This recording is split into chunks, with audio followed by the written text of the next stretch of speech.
गुरुन हत्वा हि महानुभावा श्रेयो भोक्तु भोक्षमपिह लोके हत्वार्थ कामास्तु गुरुनिहैव भुज्येय भोगान रुधिर प्रदिग्धान। गुरुन म्हणजे ज्येष्ठ व्यक्ती किंवा गुरुजन, हत्वा म्हणजे हत्या न करता, ही म्हणजे खचितच,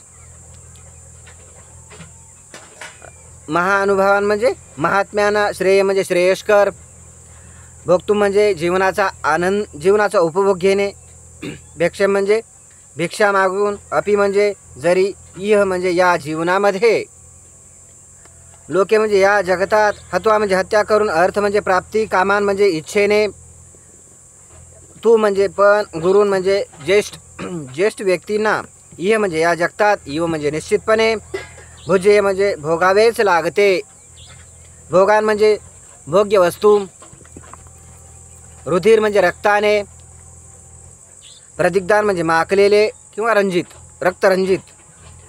महात्म्य समजणाऱ्या माझ्या गुरुजनांना मारून जगण्यापेक्षा भिक्षा मागून जगणे अधिक श्रेयस्कर आहे। जरी त्यांना भौतिक लाभाची इच्छा असली तरी ते ज्येष्ठ आहेत।